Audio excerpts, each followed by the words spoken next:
saat masih menjalani kamp pelatihan di Pulau Bali. Aduh. Akibatnya sikap tegas Pulau langsung Bali ya? diberikan dan 4 pemain itu dipulangkan ke Polandia Aduh, sehingga gagal bermain di Piala Dunia tahun ini.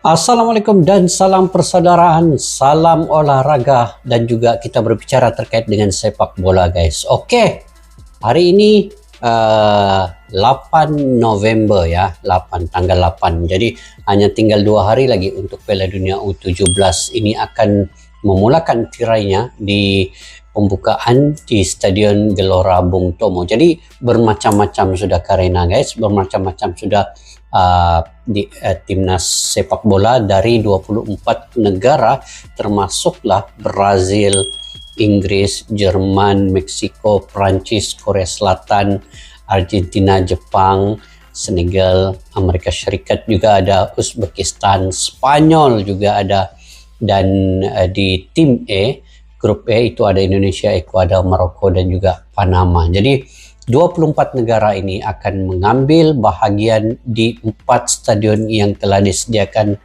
di Indonesia. 4 stadion yang menepati standar FIFA dan juga antara stadion-stadion yang menggunakan teknologi-teknologi canggih di Piala Dunia U17 pada kali ini.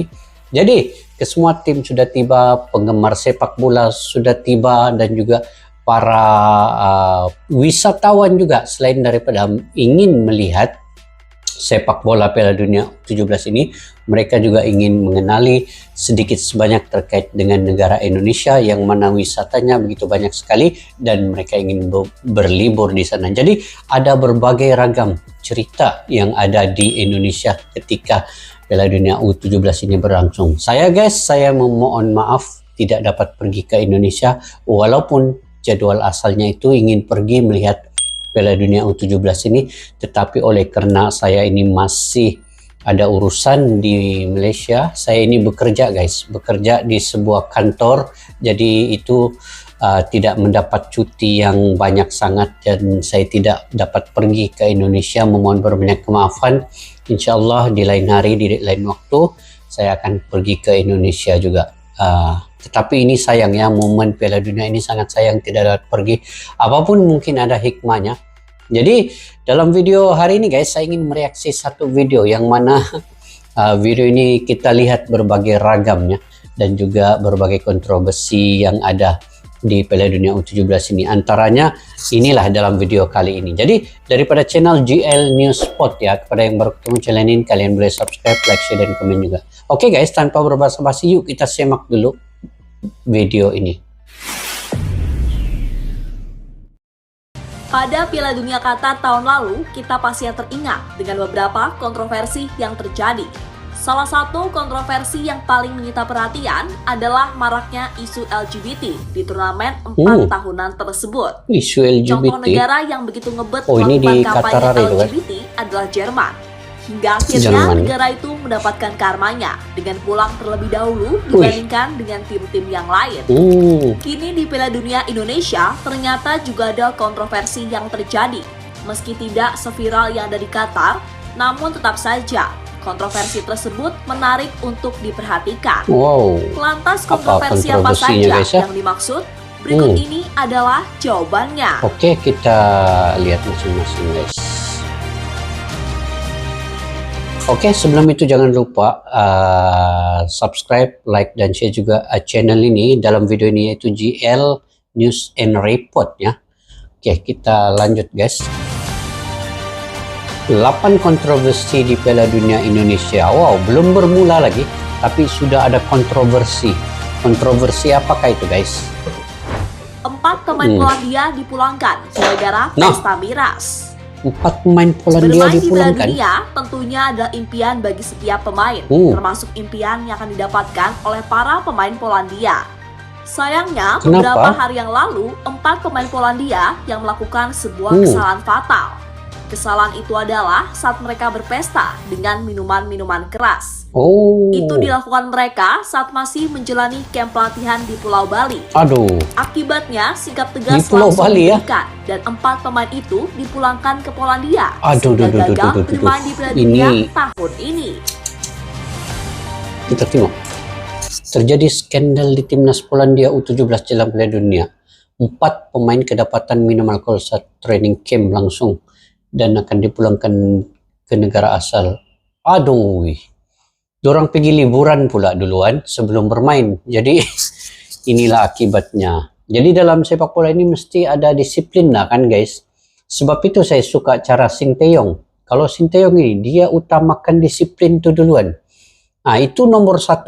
Walaupun pemain itu bertalenta, punya skill individu yang baik, tetapi kalau dia tidak disiplin, dia akan dikeluarkan oleh Sinteyong. Jadi Sinteyong punya pemikiran ini bukan saja taktikal di atas lapangan, tetapi disiplin di luar lapangan itu sangat penting ya. Nah macam ini, tuh kita lanjut guys. Sayanglah kan, sudah datang pulang balik. Bendera Palestina boleh berkibar. Oke, bendera Palestina boleh berkibar ya. Saat ini Palestina menjadi isu hangat yang terus terjadi di media sosial. Itu terjadi karena mereka mendapatkan serangan dari Israel. Maka dari itu, beberapa dukungan terus dilakukan, termasuk dari Indonesia. Setelah berdiskusi dengan FIFA, PSSI menyatakan jika bendera Palestina boleh dikibarkan selama Piala Dunia U17. Itu dilakukan sebagai bentuk dukungan terhadap negara asal Timur Tengah tersebut. Ya, ini tidak masalah juga bahkan setakat bendera Palestina ini dikibarkan. Memang kita ingin mendukung juga negara Israel ini untuk bebas ya sebelumnya. Jadi terbaik juga lah kalau bisa dikibarkan itu lagi bagus. Oke. JIS tidak masuk kandang timnas. JIS tidak masuk kandang timnas Jakarta ya. International Stadium adalah stadion terbesar yang digunakan di Piala Dunia Indonesia. Dan biasanya sebagai tuan rumah, timnas Indonesia seharusnya bermain di stadion tersebut. Sayangnya, karena adanya isu politik, skuad Garuda harus bermain di Stadion Gelora Bung Tomo. Mereka dipindah di sana agar memiliki sikap nasionalisme serta semangat juang yang tinggi. Karena saat bermain nanti bertepatan dengan Hari Pahlawan. Kebetulan Surabaya adalah kota pahlawan, sehingga tepat sekali jika timnas bermain di sana selama Piala Dunia berlangsung. Begitu. Itulah dipilihnya Stadion Gelora Bung Tomo. Sebabnya Hari Pahlawan dan kota di Surabaya ini adalah kota pahlawannya. Baru-baru saya tahu guys, rupanya. Kota pahlawannya di Gelora Bung Tomo. Dan sejarah itu. Tapi tengok guys. Rupanya di tengah-tengah sawah padi stadion ini. Ini barulah keren. Ini unik juga lah kan. Di tengah-tengah sawah padi sayangnya Anda dapat pula pergi sini ya. Rumput JIS harus diganti. Seperti yang dikatakan tadi, JIS adalah stadion terbesar sekaligus termewah yang ada di Piala Dunia tahun ini. Sayangnya, stadion itu mendapatkan banyak masalah jika dibandingkan dengan stadion yang lain. Salah satu masalahnya adalah rumput JIS harus diganti karena tidak memenuhi standar FIFA. Tapi sudah ganti kan? Sebuah kabar yang sangat mengejutkan karena stadion ini dibuat berdasarkan standar-standar yang sudah ada. Akibatnya PSSI terus mengebut pengerjaan penggantian rumput. Untungnya pengerjaannya tepat waktu hingga stadion tersebut sudah bisa digunakan.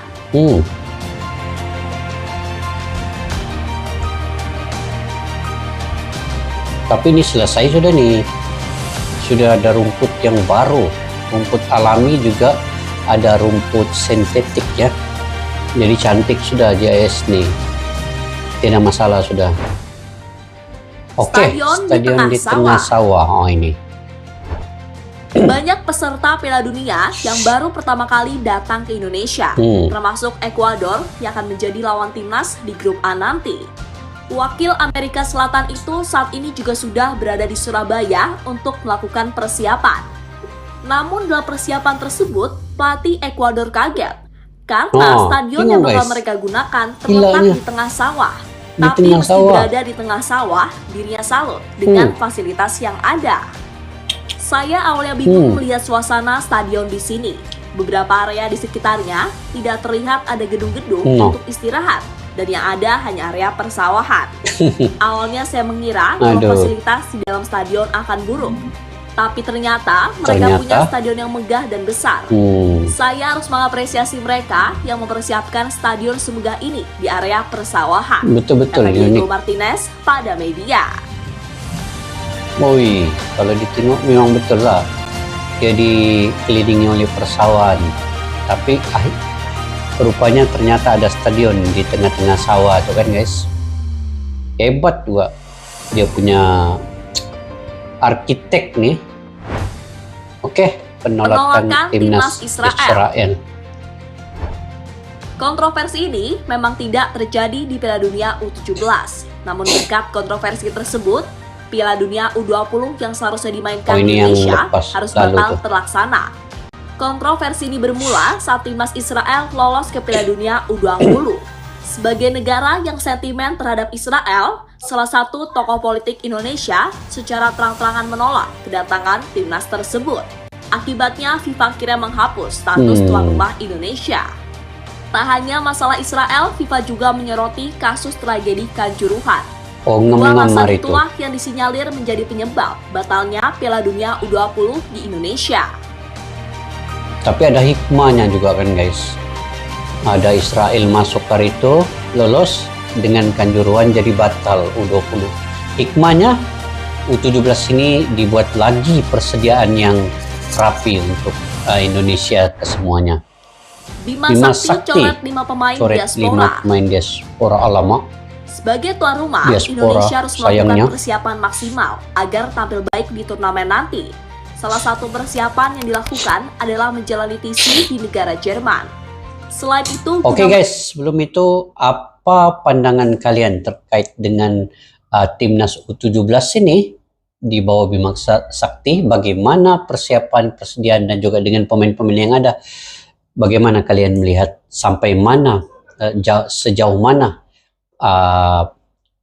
kekuatan mereka menentang Ekuador, Panama dan juga Maroko? Kalian komentar di ruang kolom di bawah guys. Menambah kekuatan, skuad Garuda juga mengundang beberapa pemain keturunan. Namun sayang dari beberapa pemain keturunan yang diundang, kebanyakan malah dicoret oleh Bima Sakti. Pelatih asal Balikpapan itu menilai jika pemain yang dicoret kualitasnya sama dengan pemain lokal.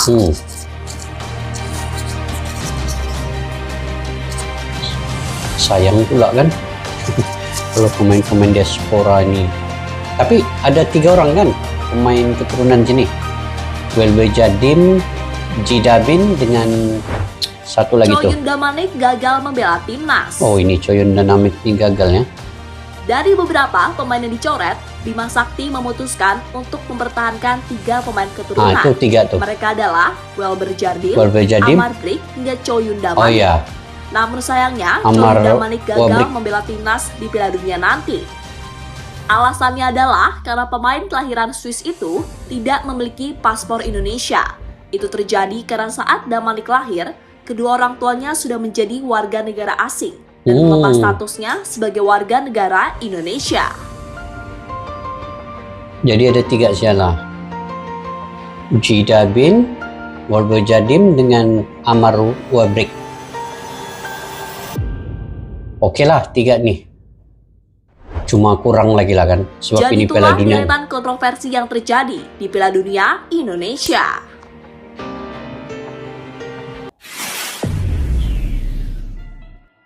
Oke guys, itu antara kontroversi yang ada di Piala Dunia U17 ini. Tetapi sebenarnya kita masih lagi juga beranggapan bahwa setiap apapun yang berlaku dalam Piala Dunia U17 ini yang merupakan satu pengajaran untuk semua, dan juga ini sebenarnya mematangkan lagi Indonesia untuk lebih baik di masa akan datang. Dan dari segi pemain-pemain juga, walaupun ada beberapa pemain keturunan yang tidak dapat bersama timnas Indonesia, kini ada 3 ya, Welbe Jadim, Jidabin dan juga Amar Webrek itu sudah semestinya dapat menguatkan lagi Indonesia. Dan secara keseluruhannya ya, saya melihat timnas Indonesia U17 ini walaupun di atas kertas dan di atas data faktanya itu masih lagi tidak dapat menyaingi sepenuhnya kekuatan-kekuatan tim-tim lain di Piala Dunia ini, tetapi sekurang-kurangnya mereka memberikan satu persembahan yang menarik ya. Dan kalau di dalam grup tuh Panama, Ekuador dan Maroko ini tiga ini pun memang sudah pernah bermain di Piala Dunia, dan kekuatan Indonesia itu sekiranya dapat imbang perlawanan pertama dengan Ekuador. Kalaupun kalah dengan kalah yang sedikit tipis, itu mungkin ada peluang lagi. Dan saya optimis juga menentang Panama. Mungkin Indonesia lebih bersedia dan juga mungkin bisa untuk mendapat kemenangan ya. Bisa untuk mendapat kemenangan sekiranya semua pemain fokus dan betul-betul inginkan kemenangan. Karena Panama tidak ala sehebat Ekuador dan Maroko. Tetapi dengan Ekuador itu mungkin agak tipis, tetapi apa saja boleh berlaku ya, apa saja boleh berlaku untuk timnas Indonesia U17 ini. Kita doakan sama-sama guys, kita doakan supaya timnas Indonesia U17 ini mudah-mudahan ada keajaiban ya, keajaiban untuk tim kali ini di bawah asuhan Bima Sakti. Kita doakan sama-sama. Dan kepada penggemar penyokong sepak bola itu, penuhkan stadion Anda, dan juga kepada yang daripada luar, bule-bule yang datang, mudah-mudahan mereka dapat menikmati suasana wisata yang ada di Indonesia, dan juga ini sebagai satu kenangan ya kepada mereka tiba buat pertama kalinya di Indonesia. Dan kepada pemain Polandia, terlebih liburan ya, mereka berlibur dahulu dan akhirnya dikenakan disiplin. Sebab itulah saya suka kepada Sinteyong ya, seperti saya katakan tadi, Sinteyong itu sangat ketat kepada disiplin itu. Tanpa disiplin pemain tidak akan kemana. Itu yang perlu diterapkan kepada diri setiap pemainnya. Hormat kepada pelatih, hormat kepada pengurusan, dan juga ikut peraturan yang ada. Insya Allah akan berjaya nanti. Oke guys, menurut kalian bagaimana? Kalian komentar di ruang kolom di bawah ini. Sampai kita berjumpa lagi di video yang akan datang. Majulah sepak bola untuk negara. Assalamualaikum warahmatullahi wabarakatuh. Bye.